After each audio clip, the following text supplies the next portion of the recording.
Posso fazer um comentário aí em cima dessa fala do Josh, né? Ele falou de uma árvore aí que caiu hoje cedo, antes das 8 da manhã, em frente à minha casa. Uma árvore jovem, de pequeno porte, foi cortada inteira. Foi inteiramente levada ao chão. Me assustei, muitos vizinhos vi nas janelas também, questionando o trabalho que estava ali sendo realizado. Quando desci para vir para cá, questionei aos profissionais que estavam ali fazendo esse corte. Não era uma poda, a árvore foi cortada rente à raiz. E a resposta é de que ela estava apodrecendo por dentro. E aí vem essa notícia aí de uma árvore que caiu. Eu questiono, e já faz algum tempo que, não sei se, talvez não tenha trazido aqui de forma tão enfática, mas já apurei sobre isso para matérias no Jornal do Comércio, venho questionando que tipo de cuidado o poder público municipal aqui em Porto Alegre tem com as suas árvores. A árvore que está apodrecendo, com algum problema de saúde, ela não precisa ser derrubada ou não precisa esperar o ponto de que ela caia. Ela pode ser tratada. As árvores não estão sendo tratadas. Não há um cuidado com as árvores urbanas em Porto Alegre. E acho que esse é um alerta que a gente tem que fazer, uma cobrança que me comprometo aqui a levar adiante. As árvores precisam ser tratadas, não precisa derrubar, não precisa esperar chegar ao ponto em que elas caiam e aí prejudique questão de fiação, coloque em risco a vida das pessoas ou o patrimônio de alguém como o carro ou a casa. Então, acho que é isso. Peguei esse gancho, lembrei do que eu vi hoje cedo e vi com muita tristeza uma árvore pequena, plantada não sei quando, mas há pouco tempo, porque ela não era de grande porte, era visivelmente jovem. Se ela, jovem, já estava apresentando algum problema que se chama fitossanitário, por que não tratá-la? E aí, Bruno, a gente entra num questionamento, né? A gente está trazendo aí diariamente a situação lá do Parque Harmonia, que gera em torno, principalmente do plantio de novas árvores em relação às que foram ceifadas lá. E essas árvores, tu mesmo ontem colocasse isso para a audiência, né? Qual é a idade que essas árvores serão replantadas? São árvores jovens ou árvores já adultas? E elas sendo jovens, será que elas serão cuidadas também? Porque aí fica essa ideia, como é que a gente vai replantar um monte de árvores se depois não há esse cuidado? E elas terminam, claro, morrendo, apodrecendo ou até mesmo não crescendo. Então, parece que é algo sem importância, mas no longo prazo termina sendo muito importante. Bom, bem levantada essa bola aí, vamos ficar de olho, né? Ontem mesmo aqui eu recebi a mensagem de um ambientalista, o César Cardi, ali do Movimento dos Amigos da Antônio de Carvalho. Uma das questões que ele levantou foi isso, né? Primeiro que não seria uma compensação e sim uma mitigação. Em outro momento eu posso trazer aqui a explicação da diferença desses termos, que é bem técnico. Mas aí ele fala, geralmente quando você derruba uma árvore, o que é plantado para compensar são mudas, são árvores mais jovens e não para plantar não vai ser uma árvore adulta, porque então seria só transplantar de um lugar para o outro. Então a árvore ela é jovem, é uma muda. Destas, quantas vingam? E aí ele fala ali que se você planta 5 mudas, e aí ele traz essa média, e acho que sim, daí eu preciso ir atrás para confirmar, que uma apenas chegaria à vida adulta. Poxa. Das 5 plantadas. É muito pouco, né? E aí hoje eu vi diante dos meus olhos, filmei, quem quiser ver tá no Instagram, @pensaracidade. E quando eu vi aquilo, e aí corri para a janela, consegui pegar o momento que a árvore está tombando. Ela é pequena, eu falei pro Gufo, um pouco mais alta que ele. Não era uma árvore grande, não era uma árvore velha. Era uma árvore jovem, provavelmente plantada há pouco. Tinha como ser cuidada para que ela chegasse à vida adulta saudável. Se isso não foi feito, é sim um problema do poder público. As árvores que estão nas calçadas têm que ser cuidadas pelo poder público. E aí, só para fechar, né, se as árvores que são replantadas para compensar uma derrubada, elas não forem cuidadas, aquela ideia que se passa de que para cada árvore derrubada se planta 5, e aí vamos pegar o caso do Harmonia, em que 103 árvores foram derrubadas. E aí a prefeitura e o consórcio dizem, não, serão plantadas 500 árvores. Estas 500 árvores serão cuidadas a ponto de chegarem à vida adulta saudáveis e exercerem a função que aquela antes uma árvore derrubada exercia.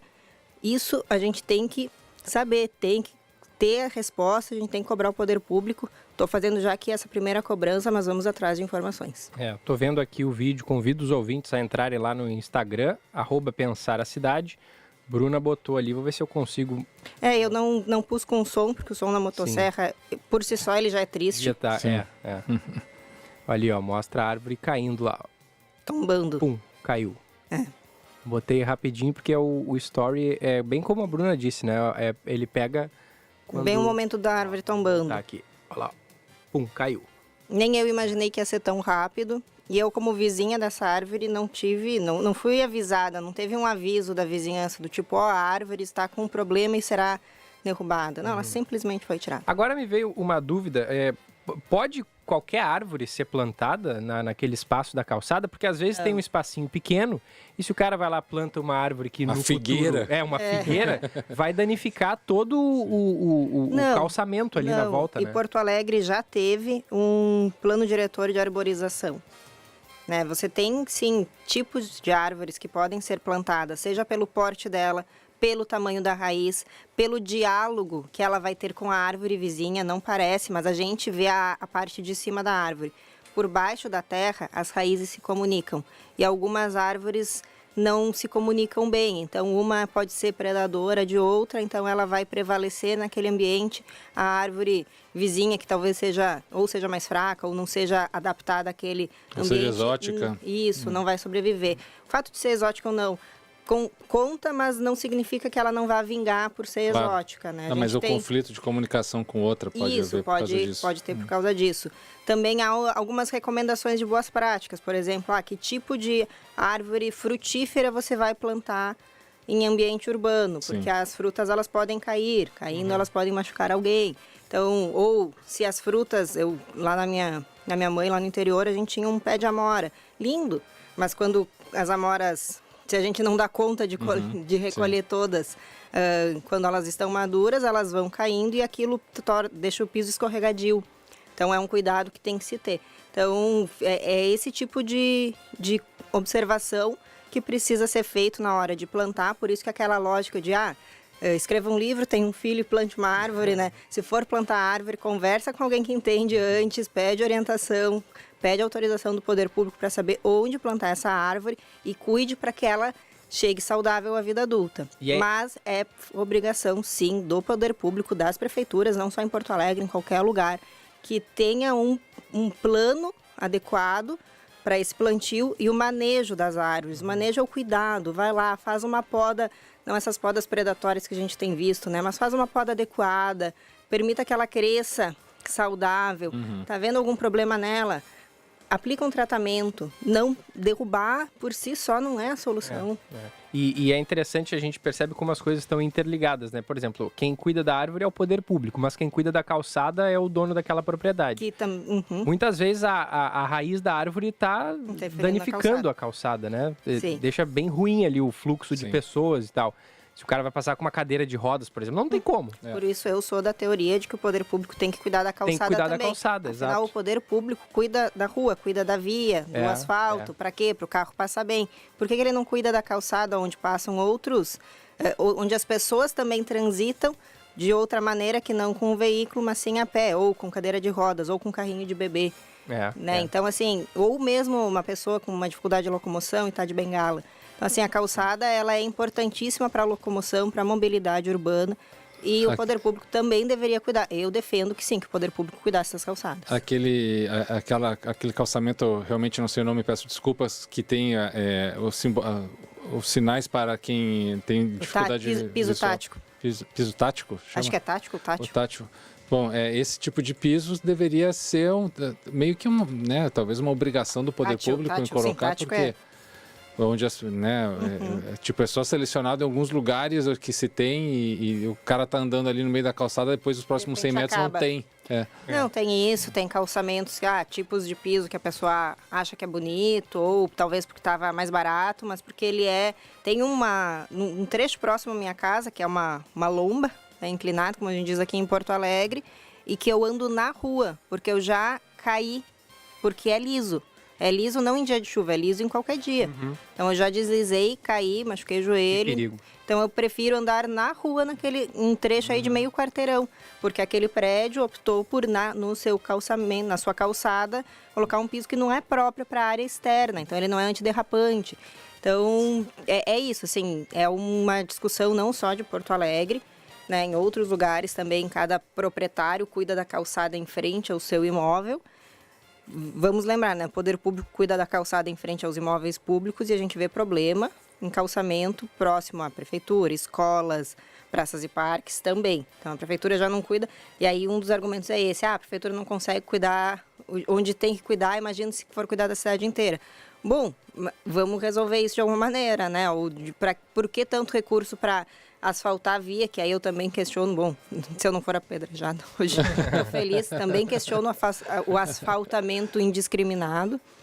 Mas vamos olhar para as calçadas. É um meio de locomoção, é um lugar por onde as pessoas se transitam, importantíssimo. Precisa ser melhor cuidado. E sobre as árvores, ali nos stories do Pensar a Cidade, a Bruna botou também o que acontece quando se preservam árvores urbanas. Tá lá a toquinha acho que é papagaio. Parece papagaio, não deve estar dando caturrita, algo assim? Caturrita. Tem um reflexo ali do sol também. Que ouvir aí o som, eu me deparei com essa cena no sábado. Ouviu o som? Bairro Passo das Pedras, isso? Passo da Areia. Passo da Areia, ali na Zona Norte. Foi assim também por um acaso, desci no ponto errado. Era para descer um pouco depois, desci achando que já era ali que eu precisava. Então caminhei por um quarteirão que eu nunca passei antes. Me deparei com essa cena, fiquei encantada. É isso que acontece quando a gente preserva bem. Porque sei que tem os argumentos de que mas a árvore que tem problema, ela pode prejudicar a casa, ela pode cair. Sim, ela é um perigo, mas a gente tem que preservar. A defesa aqui é de preservar essas árvores, fora a questão de uma ambiência, um microclima, vai deixar mais fresco naquele entorno, é mais agradável você sentar à sombra de uma árvore do que à sombra do próprio prédio, do concreto, né? Então, Giva, vou te pedir para aproveitar, pôr a trilha do Pensar a Cidade para encerrar, porque então, foi um grande comentário de Pensar a Cidade aqui. Pensar a Cidade, com Bruna Subtits. Esse foi o Pensar a Cidade. Valeu. Tá, e